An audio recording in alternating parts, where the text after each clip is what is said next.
Dear sister, I need you to steal into that chamber and eavesdrop on their meeting. It'll be no use clinging to the shadows. They'll see you for sure. No. You need a hiding place. Somewhere they'd never think to look. Like inside the Night Mother's coffin. Be that as it may, we have no other choice. You need to remain unseen. Now go, before they meet, and report back to me with whatever you learn. Remember, when you kill, we all wield the blade.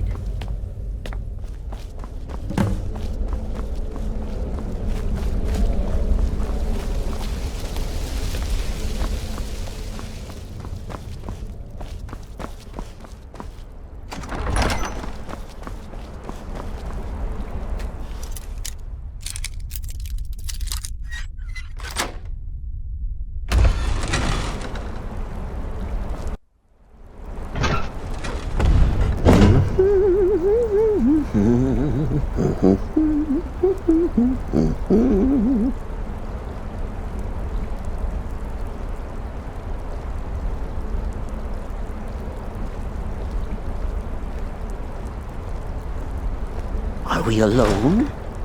Yes. Yes! Alone! Sweet solitude! No one will hear us, disturb us. Everything is going according to plan. The others, I've spoken to them, and they're coming around, I know it. The wizard Festus Crex. Perhaps even the Argonian, and the Unchild. What about you, Have you spoken to anyone? No?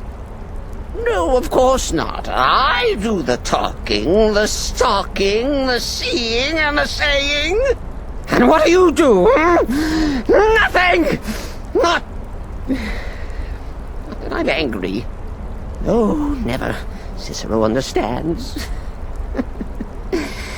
Cicero always understands. And obeys. You will talk when you're ready, won't you? Won't you? Sweet Night Mother. Poor Cicero, dear Cicero, such a humble servant, but he will never hear my voice, for he is not the listener. Oh, but how can I defend you? How can I exert your will if you will not speak to anyone? Oh, but I will speak. I will speak to you, for you are the one. Yes, you. You who shares my iron tomb, who warms my ancient bones. I give you this task. Journey to Wallenroad. Speak with Armand Mortier. Poor Cicero has failed you. Poor Cicero is sorry, sweet mother. I've tried so very hard, but I just can't find the listener. Tell Cicero the time has come. Tell him the words he has been waiting for all these years. Darkness rises when silence dies. What? What treachery? Defiler! Debaser and defiler! You have violated the sanctity of the Night Mother's coffin! Explain yourself! Speak, worm! She spoke to you? More treachery, more trickery and deceit! You lie! The Night Mother speaks only to the listener! And there is no listener!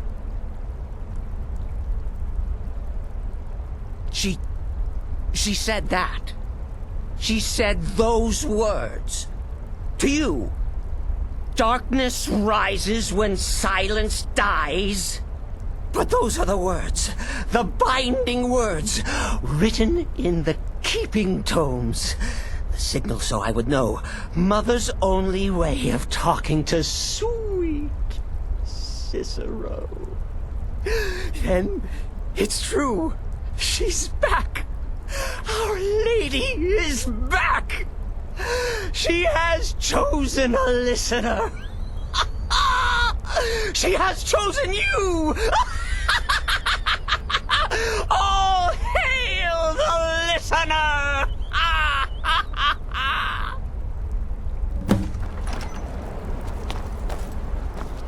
By Sithis, this ends now! Back away, fool! Whatever you've been planning is over! Are you all right? I heard the commotion. Who was Cicero talking to? Where's the accomplice? Reveal yourself, traitor!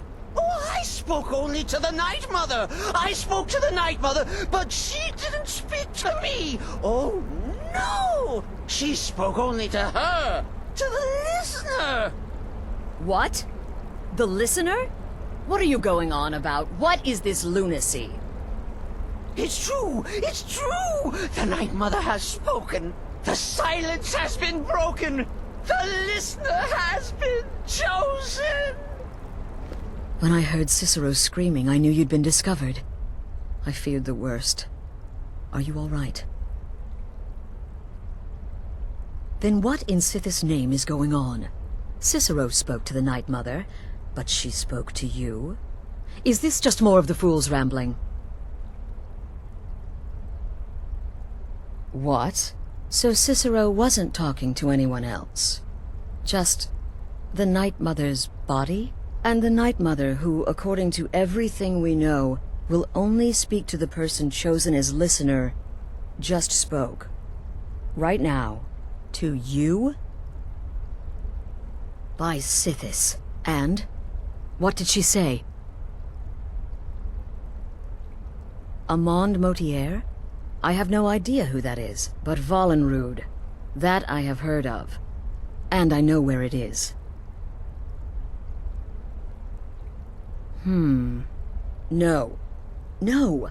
Listen, I don't know what's going on here, but you take your orders from me. Are we clear on that? The Night Mother may have spoken to you, but I am still the leader of this family. I will not have my authority so easily dismissed. I need time to think about all this. Go see Nazir. Do some work for him. I'll find you when I'm ready to discuss the matter further.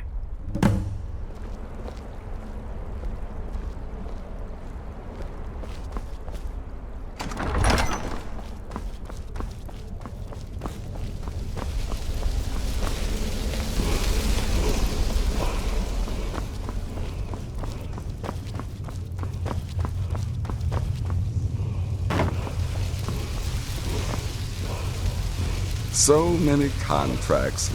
Good. And I hope you were careful in that lumber mill. Those splinters and rusty nails can be quite nasty. Your payment for a job well done.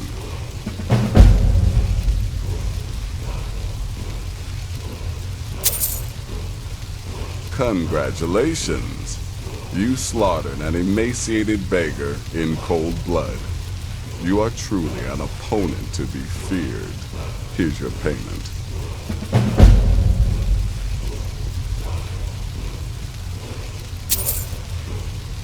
Of course she is. I hear the mining business is extremely cutthroat. And those hours, the murder. I could do this all day. Here's your payment.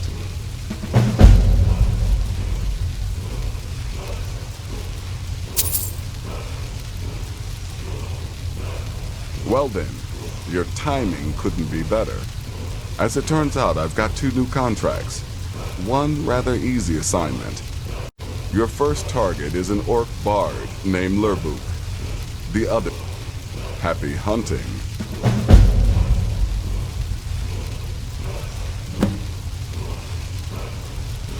Happy hunting.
serve Mother well, I have.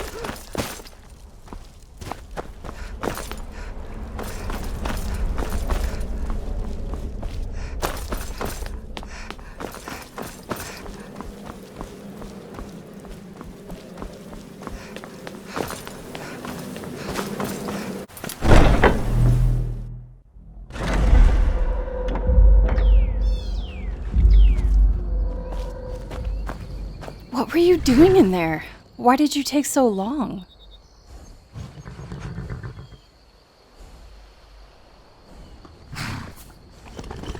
Oh, wow. So, you hid inside a tomb and a corpse spoke to you, all while a madman goes in to revere it. Just lovely. But if what the Night Mother said about you is true, well, don't be surprised if you get a promotion by Astrid very soon. Now, what do we do next?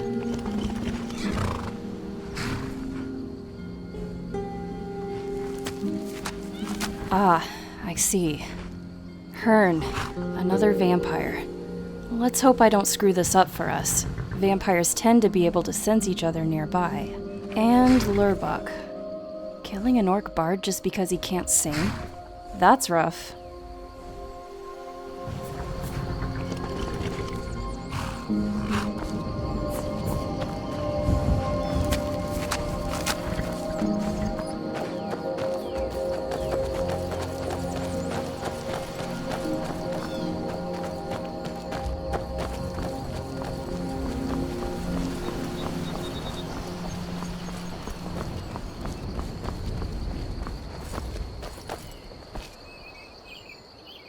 Do you need something?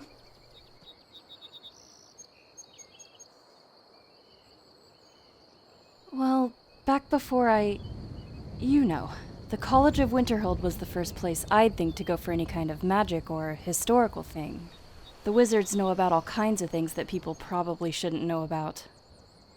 Soul trapping, summoning Daedra, messing with the mortal realm, or even creating love potions.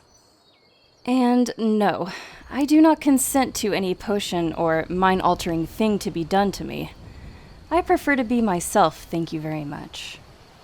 Though, I would like to see if we could give a potion to Camilla and have her love both Faendal and Sven. Actually, never mind. That was a terrible idea. Sometimes the Daedric tendencies in me just think of these really stupid things.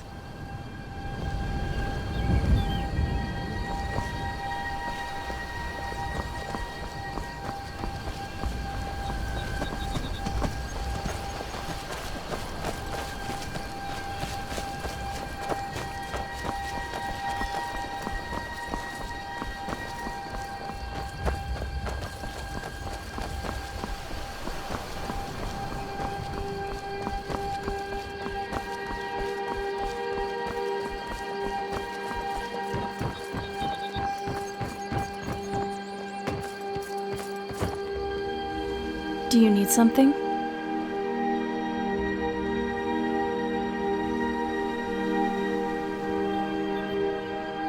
I kind of expected it to be a bit more gloomy here. Considering that this is the place where a lot of dead are buried, the area doesn't seem to be as dreary. The people here just look normal. I don't know how else to put it. It's a small city in the forest, and that's it. A city with a lot of history. Battle, death, just sad things, really. It seems people can rise above all that and accept the world for what it is. I admire that.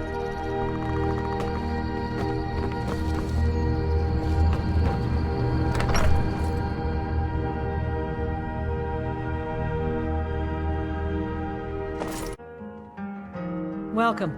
Let me know if you want anything. I think I got a clean mug around here somewhere.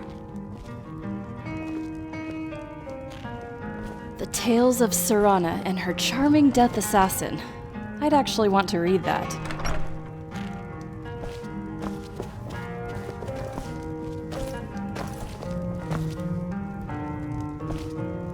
Just you and me, against the world now.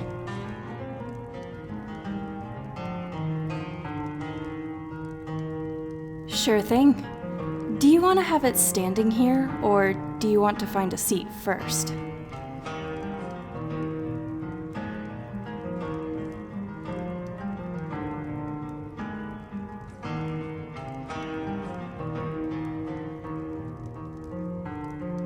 All right.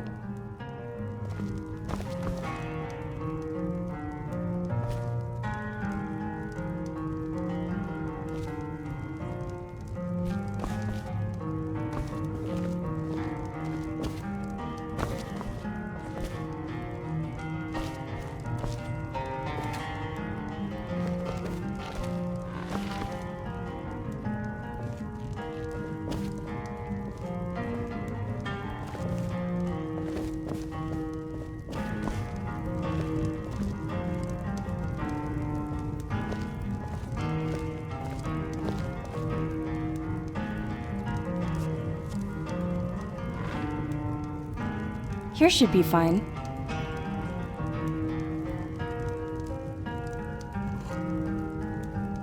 So, are we ready to start?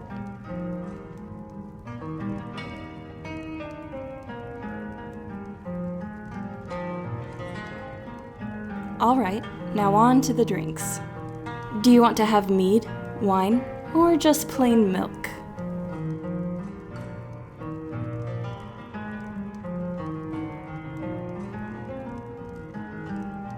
Oh, I see. Now, let's see what I have here.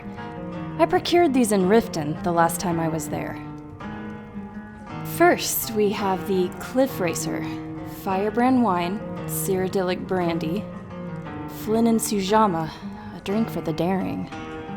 Next up, we have some Dragon's Breath mead, a drink worthy of someone as fiery as you are.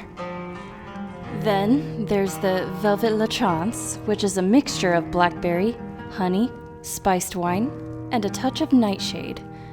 Perfectly safe in moderate amounts.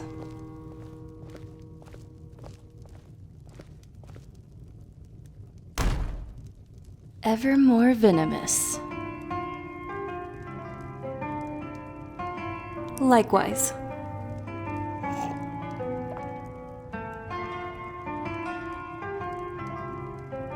So it turns out this friend that the note in Ustengrav was talking about was none other than Delphine.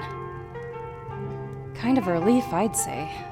She's not my type, but at least it's her, compared to other kinds of people in Skyrim, the less welcoming ones.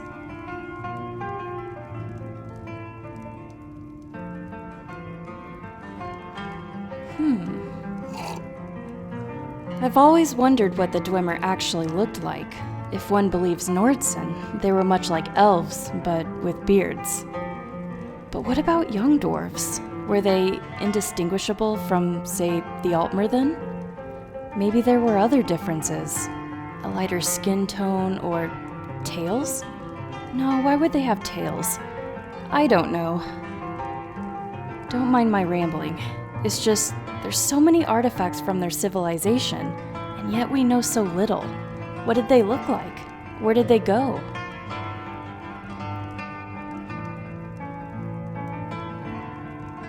So, what do you want to talk about now?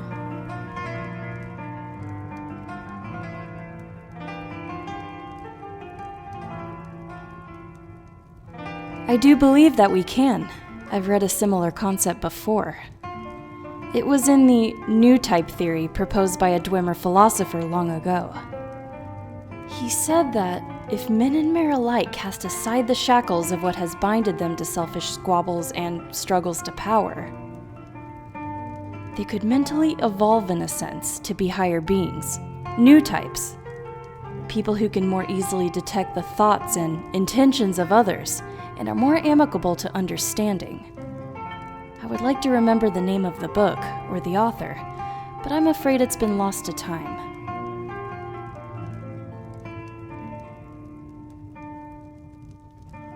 All right. So, what do you want to talk about now?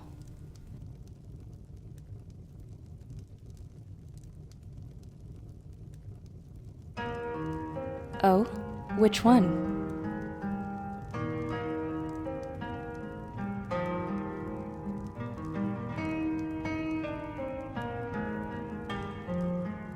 I think we're fine. At least he treats me like a normal person now.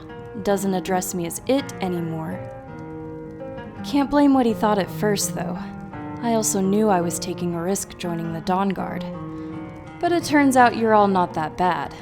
Maybe a little eccentric, but I like that.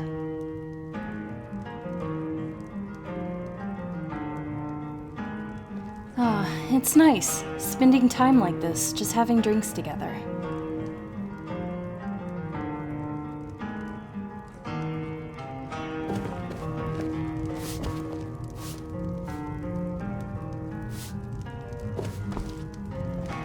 Dead Man's Drink.